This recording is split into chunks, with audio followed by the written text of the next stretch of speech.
오늘은 야고보서를 통해서 하나님이 기대하시는 참된 신앙이 어떤 것인지를 다시 한번 새기고자 합니다. 야고보서 2장에 주신 말씀 함께 읽습니다. 허탄한 사람아, 행함이 없는 믿음이 헛것인 줄 알고자 하느냐. 우리 조상 아브라함이 그 아들 이삭을 제단에 드릴 때에 행함으로 의롭다 하심을 받은 것이 아니냐. 내가 보거니와 믿음이 그의 행함과 함께 일하고 행함으로 믿음이 온전케 되었느니라. 영혼 없는 몸이 죽은 것 같이 행함이 없는 믿음은 죽은 것이니라. 아멘. 먼저 야고보서를 성령의 감동으로 기록하여 전해준 야고보가 어떤 인물인지 우리가 먼저 잠깐 살펴봅니다. 예수님의 제자 중에 세베대의 아들 두 사람이 있었지요. 요한하고 누구? 야고보. 그 야고보가 아닙니다. 신약 성경에는 4명의 야고보가 나와요. 예? 주님의 제자 요한의 형제 야고보가 아니고 이 야고보서를 기록한 야고보는 예수님의 바로 밑에 동생이었습니다. 예수님 형제 자매가 어떻게 되는지 혹 기억하십니까? 성경에는 이렇게 기록되어 있어요. 마태복음 13장에 이는 그 목수의 아들이 아니냐, 그 모친은 마리아, 그 형제들은 야고보, 요셉, 시몬, 유다라 하지 않느냐. 예수님의 바로 밑에 동생 야고보가 바로 오늘 우리가 함께 묵상하는 이 야고보서를 성령의 감동으로 기록해 줍니다. 예수님의 남자 형제들이 4명이었어요. 예수님까지 5명. 그리고 누이들이라고 나와요. 여자 형제는 둘인지 셋인지 몰라. 하나는 아니에요. 둘 이상이에요. 그러면은 마리아와 요셉은 몇 남매를 키운 거예요? 최소한 7남매 이상을 키웠다는 거예요. 예. 참고로 말씀을 드리면서 이 야고보서는 이 예수님의 바로 동생 야고보였는데 예수님의 생전에는 이 동생들이 예수님을 그리스도로 메시아로 믿지를 않았습니다. 그러다 십자가를 지고 이제 부활하신 이후에 그제서야 우리 행님이 메시아이셨구나, 우리랑 다른 것이었구나 깨닫게 되고 이제 주님을 그리스도로 영접하게 됩니다. 예. 쉬운 일이에요? 어려운 일이에요? 차라리 가족이 아니었으면, 네, 이게 가족이 이걸 믿기가 쉽지 않은 일이었는데 하나님의 은혜가 임하였고 결국 이 예수님의 바로 동생인 야고보가 초대교회 최초의 교회 예루살렘 교회의 지도자 역할을 합니다. 하나님의 크신 은혜 속에서 이런 일을 행해요.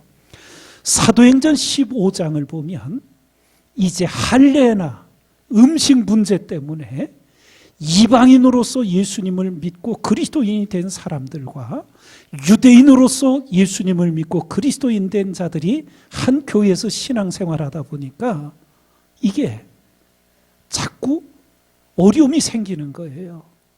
예를 들어 예배 후에 친교를 하기 위해서 이렇게 음식들을 하나씩 싸왔는데 유대인들은 율법에 따라 깨끗한 음식을 싸왔는데 이방인으로서 이 예수님을 믿게 된 한국 사람이 거기 하나 있었다고 상상해 보면 순대를 만들어 온 거야. 이게 유대인들에게 이게 엄청난 문제가 되는 것. 이런 갈등들이 일어날 때 이제 예루살렘에 사도들과 교회 지도자들이 모이게 됩니다. 그래서 거기서 이 예수님의 동생이자 예루살렘 교회 지도자가 된 야고보가 이렇게 제안을 해요. 말을 마침에 야고보가 대답하여 가로되 형제들아 내 말을 들으라. 그러므로 내 의견에는 이방인 중에서 하나님께로 돌아오는 자들을 괴롭게 말고 다만 우상의 더러운 것과 음행과 목매어 죽인 것과 피를 멀리하라고 편지하는 것이 가하니. 그래서 이렇게 결정이 되어서 바울과 바나바를 통해 이제 이방 지역의 교회들의 예루살렘 공회 결정을 보내주게 됩니다. 이런 일들을 이 야고보가 행하게 되었고, 그 시대의 성도들이 이 야고보를 일컬어서 낙타 무릎이라고 불렀다 그래요. 별명이 낙타 무릎이었다 그래요. 낙타 무릎들, 우리는 뭐 낙타를 잘 보진 못하지만 영화나 사진에서 보셨잖아요.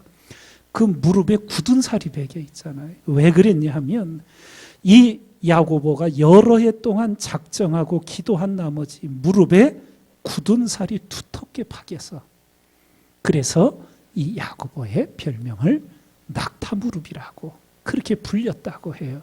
그래서 야고보서에 이 기도에 관한 권면이 몇 번 나오는데, 그 중에 야고보서 1장에 함께 읽습니다. 너희 중에 누구든지 지혜가 부족하거든 모든 사람에게 후히 주시고 꾸짖지 아니하시는 하나님께 구하라. 그리하면 주시리라. 오직 믿음으로 구하고 조금도 의심하지 말라. 의심하는 자는 마치 바람에 밀려 요동하는 바다 물결 같으니. 또 야고보서 5장 함께 읽습니다. 엘리야는 우리와 성정이 같은 사람이로되 저가 비 오지 않기를 간절히 기도한즉 3년 6개월 동안 땅에 비가 아니오고 다시 기도한즉 하늘이 비를 주고 땅이 열매를 내었느니라. 예. 이 야고보가 이 기도에 대해서 본인 자신이 모범이 되었고, 여기서 엘리야를 특별한 사람으로 보지 말라는 거예요. 엘리야도 우리와 같은 사람이었다는 거예요. 근데 그가 기도한즉 비가 멈추고 다시 기도한즉 비가 내렸다고. 예. 기도의 용사들이 되도록 그렇게 권면하고 이끈 것을 보게 됩니다. 그래서 이 야고보서에 이 기록한 야고보를 우리가 제자 야고보하고 분명히 다르다는 것을 이렇게 아시고, 이제 이 야고보서가 이 초대교회에 하나님이 기뻐하시는 참된 신앙은 어떤 것인가를 야고보서를 통해 크게 6가지를 이제 가르쳐주고 일깨워줍니다. 그 첫 번째가 시련은 견디고 시험은 물리치라는 거였습니다. 예, 시련은 견뎌서 이겨내고 시험은 물리쳐야 한다. 야고보서 1장에 주신 말씀 함께 읽습니다. 내 형제들아 너희가 여러 가지 시험을 만나거든 온전히 기쁘게 여기라. 이는 너희 믿음의 시련이 인내를 만들어내는 줄 너희가 알미라. 인내를 온전히 이루라. 이는 너희로 온전하고 구비하여 조금도 부족함이 없게 하려 함이라. 오직 각 사람이 시험을 받는 것은 자기 욕심에 끌려 미혹됨이니 욕심이 잉태한즉 죄를 낳고 죄가 장성한즉 사망을 낳느니라. 우리는 시련을 이겨내고 시험을 물리치는 신앙의 모습 속에 예수님의 모범을 우리가 알게 됩니다. 마귀가 예수님께도 달려들어 시험을 했지요. 그때 예수님께서는 마귀의 시험을 뭘로 물리치십니까? 말씀으로 물리치셨지요. 예. 그래서 우리도 말씀을 부지런히 읽고 배우고 마음에 새기고 삶에 익혀서 시험이 올 때 말씀으로 이겨내는 거예요. 그리고 예수님이 사람의 시련을 많이 겪으셨어요. 바리새인들, 서기관들, 제사장들, 그 당시 유대교의 지도자들이 예수님의 대적자가 되죠. 어떤 자는 예수님께 침을 뱉기도 했어요. 유대 문화에서 침을 뱉는 것은 가장 이거는 정말 무시하는, 멸시하는 모습이지요. 뺨을 때려 맞으신 적도 있었어요. 예. 조롱을 받기도 하셨어요. 그러나 이런 시련은 주님께서 바로 응징하시지를 않고 묵묵히 참고 견뎌 내신 것을 우리가 알 수 있게 돼요. 시험은 말씀으로 담대하게 물리치고 시련은 우리가 인내로서 참을 수 없는 것까지 참고 견딜 수 없는 것을 견뎌내며 우리가 인내를 배우고 온전함을 이루는 그리스도인이 되라는 권고였습니다. 두 번째 참된 신앙에 대해 권고해 준 것이 말씀을 경청하는 것에만 머물지 말고 그 말씀을 경청하고 실천하는 이것이 균형을 이루어야 한다고 이제 가장 중요한 야고보서의 권면을 하게 됩니다. 야고보서 1장에 주신 말씀 함께 읽습니다. 너희는 도를 행하는 자가 되고 듣기만 하여 자신을 속이는 자가 되지 말라. 자유하게 하는 온전한 율법을 들여다보고 있는 자는 듣고 잊어버리는 자가 아니요 실행하는 자니 이 사람이 그 행하는 일에 복을 받으리라. 예. 하나님의 말씀을 듣기만 하고 행하지 않는 그런 자가 돼서는 안 된다는 거였어요. 그래서 믿음과 행함이 일치하는 야고보서의 가장 중요한 참된 신앙의 교훈을 주게 됩니다. 하나님이 인정하시는 경건, 경건이 어떤 거냐? 성경은 이렇게 가르쳐줘요. 야고보서 1장에 누구든지 스스로 경건하다 생각하며 자기 혀를 제갈먹이지 아니하고 자기 마음을 속이면 이 사람의 경건은 헛것이라.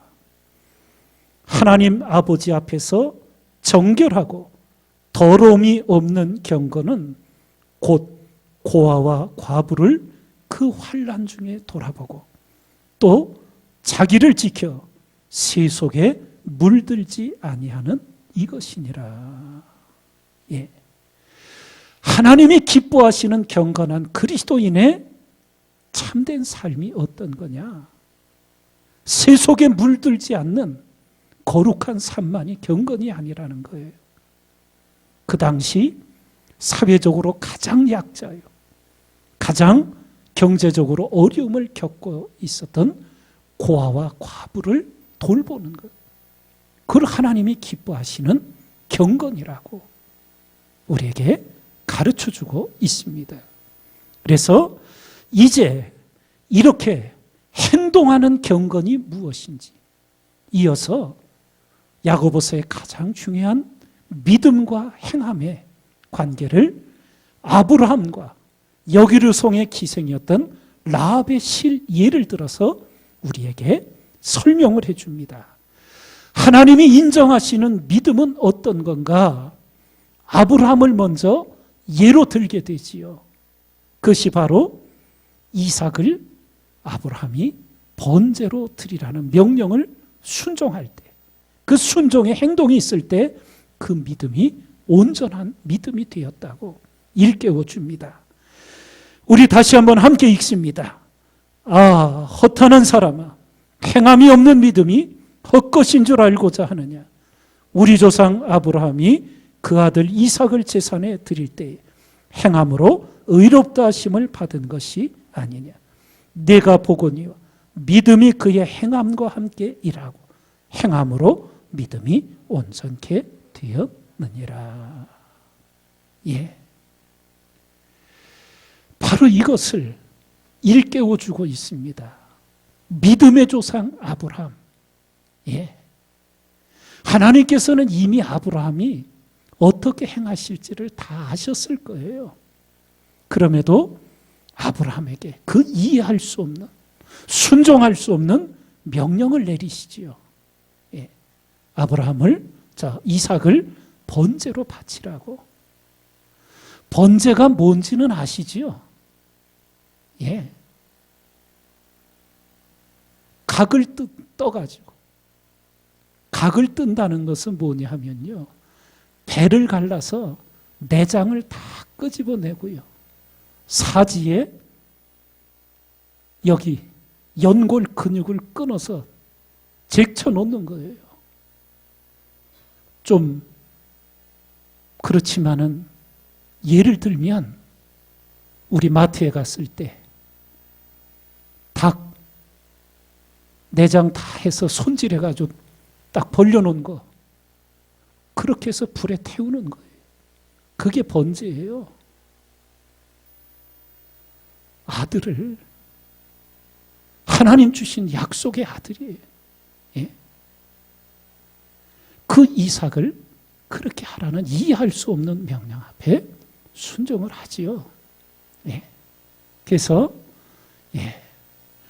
우리가 다 자녀들을 기르고 했으니까 저도 한번 생각을 해봤어요. 하나님이 내게 아브라함처럼 명령을 하신다면 나는 어떠할까? 예. 성경을 읽어가면서 모리아산 아래까지는 갔을 것 같아.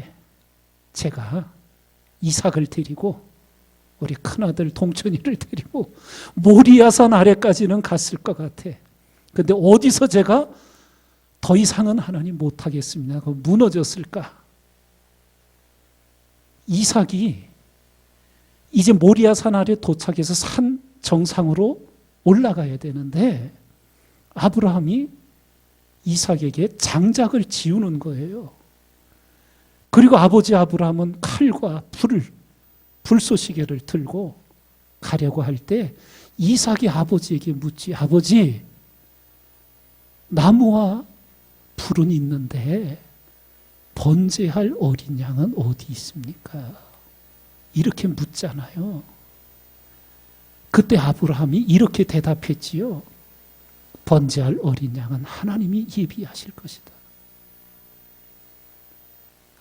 근데 우리가 다 읽어서 알듯이 놀랍게 정상에 예비되어 있었잖아요. 수풀에 걸린 양이. 근데 저는 거기서 제가 무너졌을 것 같아, 솔직히.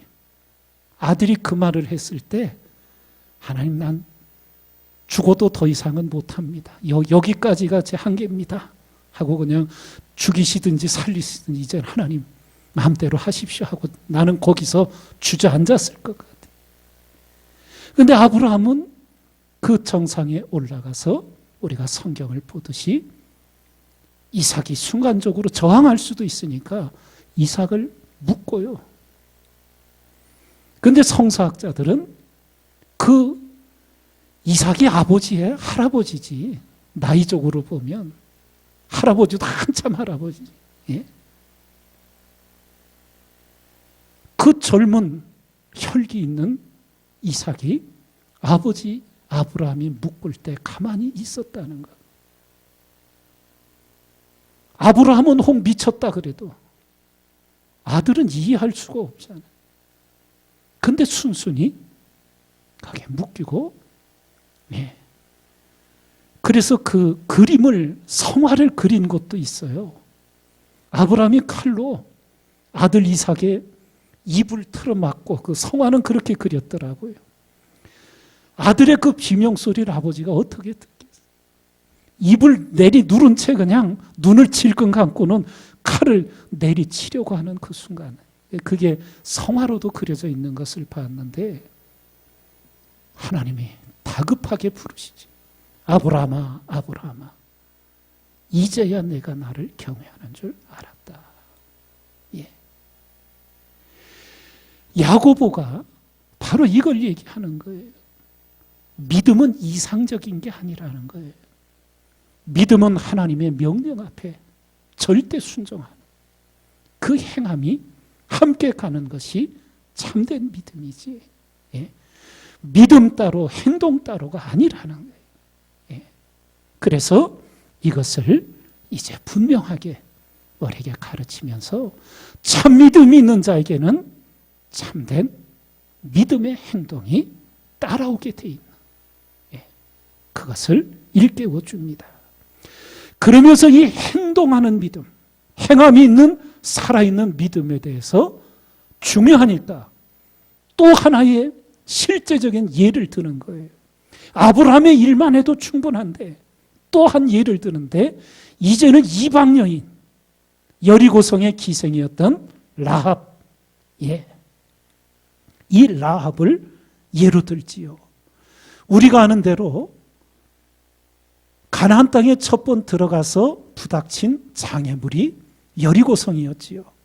근데 그 당시 여리고 지역은 물이 풍부하고 비옥한 지역이었기 때문에 무수한 전쟁과 침략이 있어서 거기를 점령한 사람들이 다시 뺏기지 않기 위해 성을 쌓는데 성을 두 겹으로 쌓은 거예요. 쉽게 말하면 난공불락. 그래서 하나님도 성을 공격하는 무기를 만들고 공격하라고 하지 않고 돌기만 하게 하시잖아요. 그리고 일시 하나님이 무너뜨려 주셨는데, 그 성을 여호수아가 2명의 정탐꾼을 보내서 여리고 성의 모습을 정탐하여 오게 하지요. 그때 들어가서 유숙한 집이 이 라합의 집이었어요. 그런데 어떻게 그런 것을 알고는 이제 왕이 보낸 사람들이 찾아와서 이곳에 들어온 정탐꾼들을 찾게 될 때 라합이 지붕에 3대라는 어떤 것을 걸쳐놨는데 거기다가 두 정탐꾼을 숨겨주지요. 그리고는 찾는 자들이 물러갔을 때 밧줄을 내려서 여리고성 밖으로 탈출하게 도와주지요. 그때 라합이 내가 너희들에게 이렇게 행했으니 너희들이 이곳에 들어올 때 우리 집을 구원해 달라. 그래서 이 라합을 통해서 그 온 집안 가족들이 죽음을 당하지 않는 구원의 백성들이 되지요. 그래서 2명의 정탐꾼을 성 밖으로 달아내렸던 붉은 줄을 창문에 매어서 이제 그것을 여호수아가 알게 되고 그 가족에게는 손을 대지 말라고 그랬는데, 거기서 살아난 정도로 끝난 게 아니라 이 라합이 누구의 조상이 돼요? 예수 그리스도. 지금 우리가 전에 룻기를 통해서도 살펴봤지만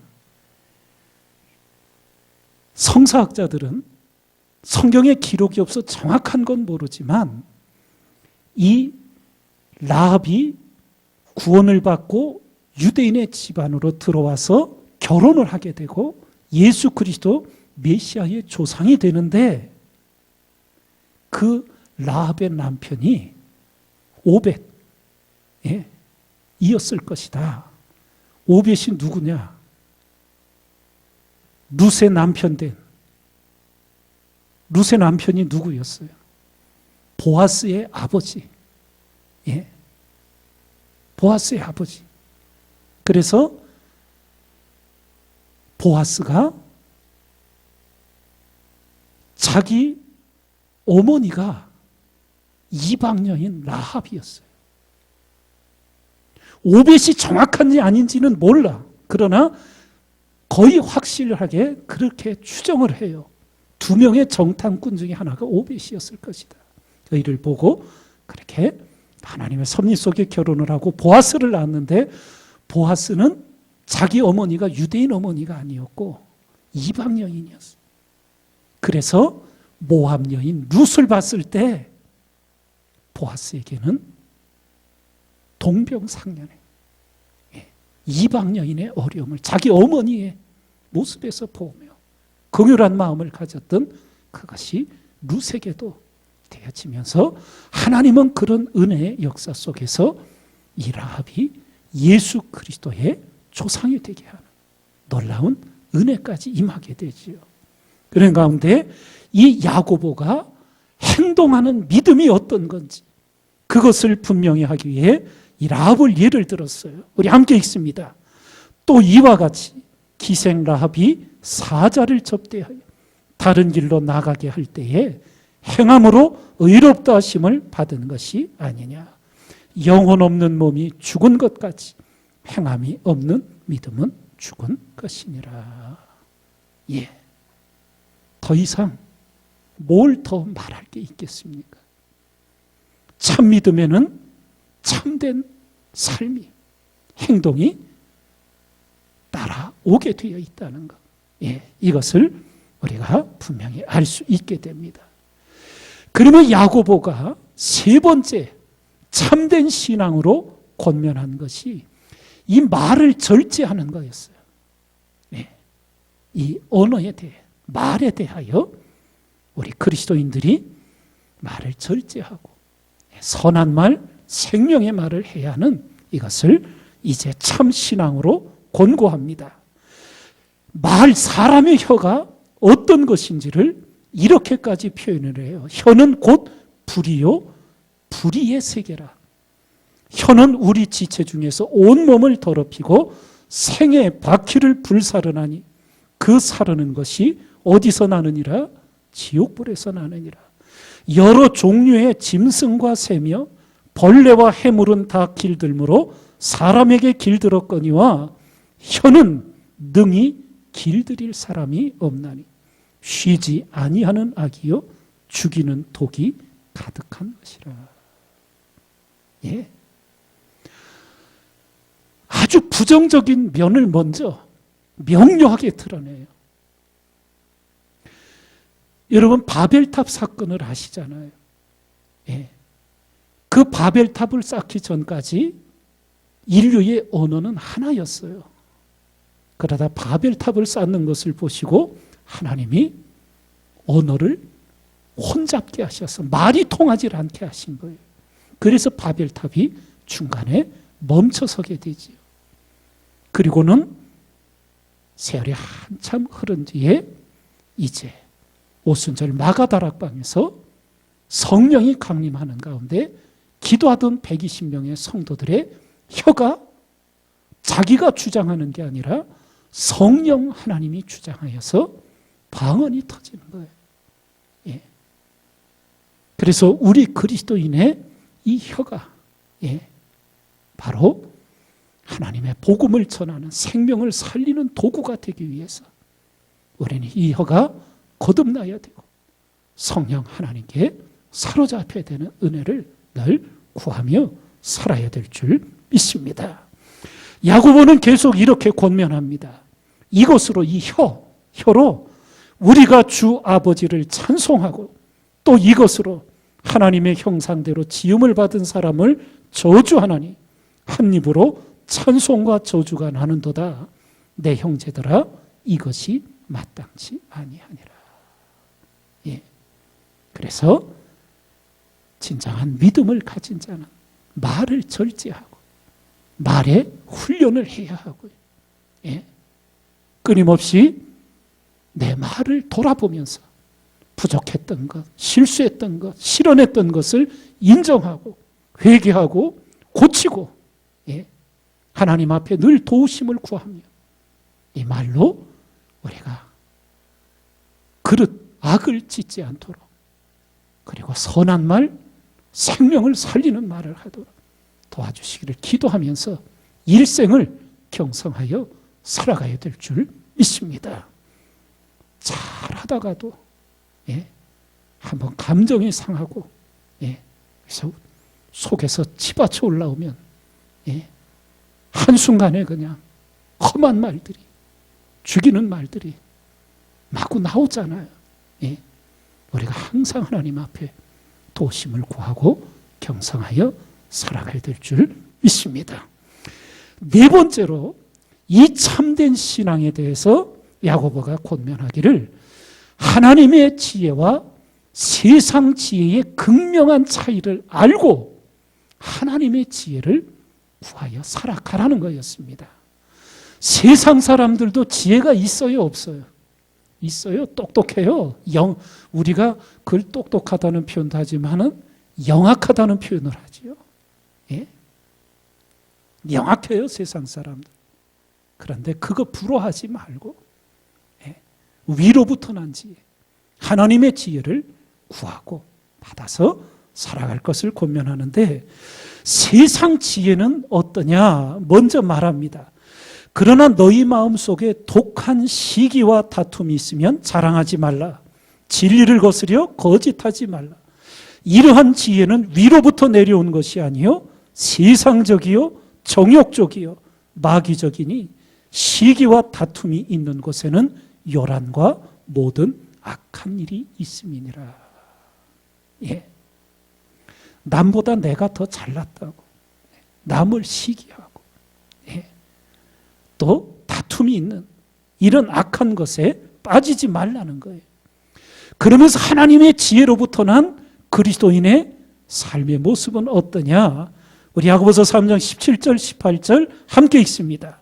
오직 위로부터 난 지혜는 첫째 성결하고, 다음에 화평하고, 관용하고, 양순하며, 긍휼과 선한 열매가 가득하고, 편벽과 거짓이 없나니, 화평케 하는 자들은 화평으로 심어 의의 열매를 거두느니라. 예. 무슨 지혜하면은 그냥 남이 모르는 걸 막 통찰해내고 막 이런 것만을 생각하는데, 여기에 하나님이 주신 지혜의 본질적인 것을 일깨워줘요. 위로부터 난 지혜는 첫째 성결하다는 거예요. 깨끗하다는 거죠. 그 다음에 화평하고, 관용하고, 양순하며, 예, 긍휼과 선한 열매가 가득하다고. 위로부터 난 지혜를 가진 그리스도인의 삶 속. 그리고 편벽과 거짓이 없다. 여기서 편벽이라는 말은 치우친다는 말이에요. 예. 우리들이 치우침이 있어요, 없어요? 우리가 다 이리 치우치고 저리 치우는 게 있거든요. 그래서 여호수아에게 주셨던 말씀 중에 좌로나 우로나 치우치지 말라. 예. 우리가 말씀을 마음에 새기고 말씀의 정도를 걸어가게 되면 그 말씀이 우리를 치우침에서 바로 잡아주시고 건져주시는 은혜를 힘있게 됩니다. 그래서 이렇게 세상 지혜를 쫓지 말고 이런 하나님의 지혜, 위로부터 난 지혜를 얻어 살아가는데 야고보가 자신의 경험을 통해 권고합니다. 너희 중에 누구든지 이렇게 하나님의 지혜, 위로부터 난 지혜가 부족하거든 모든 사람에게 후히 주시고 꾸짖지 아니하시는 하나님께 구하라. 그리하면 주시리라. 예. 하나님께 구하라. 주신다고, 예, 원면을 하고 있습니다. 그러면 다섯 번째, 세속화에 대한 경고를 합니다. 세속화라는 말은 뭐냐 하면 하나님을 믿으면서 자꾸 세상의 풍습을 못 놓는 거예요. 예. 그래서 야고보서 4장 4절에 아주 구체적으로 말을 해줍니다.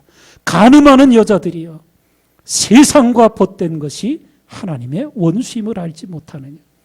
그런즉 누구든지 세상과 벗이 되고자 하는 자는 스스로 하나님과 원수되게 하는 것이니라. 사도 요한이 쓴 요한 1서 2장에는 더 구체적으로 우리에게 이렇게 말씀을 전해줘요. 함께 읽습니다. 이 세상에는 세상에 있는 것들을 사랑치 말라. 누구든지 세상을 사랑하며 아버지의 사랑이 그 속에 있지 아니하니 이는 세상에 있는 모든 것이 육신의 정욕과 안목의 정욕과 이생의 자랑이니 다 아버지께로 쫓아온 것이 아니요 세상으로 쫓아온 것이라. 이 세상도 그 정욕도 지나가되 오직 하나님의 뜻을 행하는 이는 영원히 거하느니라. 예. 그냥 말이 나왔으니까 한번 재밌게 표현해 볼게요. 여러분, 유행이라는 게 뭐예요? 옷 한번 예를 듭시다. 유행이라는 게 뭐예요? 좁아졌다 넓어졌다, 길어졌다 짧아졌다, 그게 전부잖아요. 예.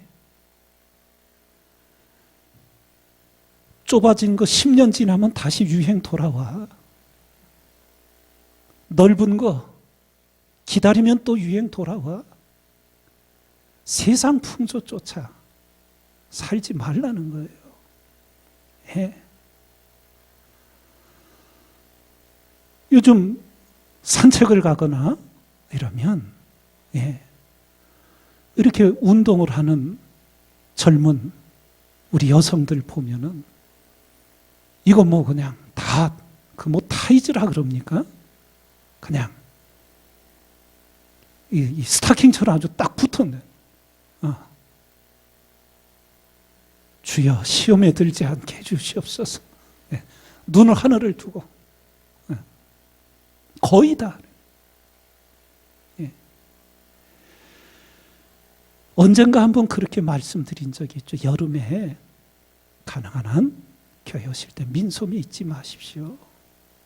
적어도 반팔 정도는 하고, 또 할 수 있으면 긴 팔로 하고. 무슨 미니스커트, 아예 이런 거 그냥 포기하셔요. 세상에 그런 말도 있어요. 설교하고 미니스커트는 짧을수록 좋다. 그런 말도 생겼어요. 세상적인 것에 마음 두지 마. 오직 정절로 단장하라. 경건으로 단장하라. 참된 그리스도인의 삶이 무엇인지 그 영원한 것을 바라보고 살아가라는 거였습니다. 마지막 야고보가 3가지 사랑의 권면을 해요. 첫 번째는 주의 재림을 길이 참으라고. 우리 말씀 함께 읽습니다. 그러므로 형제들아 주의 강림하시까지 길이 참으라. 보라 농부가 땅에서 나는 귀한 열매를 바라 길이 참아 이른 비와 늦은 비를 기다리나 너희도 길이 참고 마음을 굳게 하라. 주의 강림이 가까우니라. 두 번째 사랑의 권면은 믿음의 영적인 영역, 가장 귀한 것 기도와 찬송임을 전해주어요. 함께 읽습니다. 너희 중에 고난당하는 자가 있느냐? 저는 기도할 것이요. 즐거워하는 자가 있느냐? 저는 찬송할지니라. 너희 중에 병든 자가 있느냐? 저는 교회의 장로들을 청할 것이요. 그들은 주의 이름으로 기름을 바르며 위하여 기도할지니라. 믿음의 기도는 병든 자를 구원하리니 주께서 저를 일으키시리라. 혹시 죄를 범하였을지라도 사심을 얻으리라. 이러므로 너희 죄를 서로 고하며 병 낫기를 위하여 서로 기도하라. 의인의 간구는 역사하는 힘이 많으니라. 기도와 찬송의 능력을 가르쳐 줍니다. 마지막 3번째, 미혹된 자, 이단이나 잘못된 사상에 미혹된 자를 돌아서게 하라고 권고합니다. 함께 읽습니다. 내 형제들아 너희 중에 미혹하여 진리를 떠난 자를 누가 돌아서게 하면 너희가 알 것은 죄인을 미혹한 길에서 돌아서게 하는 자가 그 영혼을 사망에서 구원하며 허다한 죄를 덮을 것이니라. 아멘. 결국 야고보서의 핵심은 믿음과 행함, 실천의 균형을 이루라는 겁니다. 믿음을 갖되 행동하는 믿음을 갖고, 행동하는 경건을 가지고, 행동하는 양심을 가진 그리스도인의 삶을 살아가도록 여러분과 저도 하나님의 도우심을 구하며 이러한 믿음과 행함이 일치하는 참된 그리스도인 되기를 주님의 이름으로 축원을 드립니다.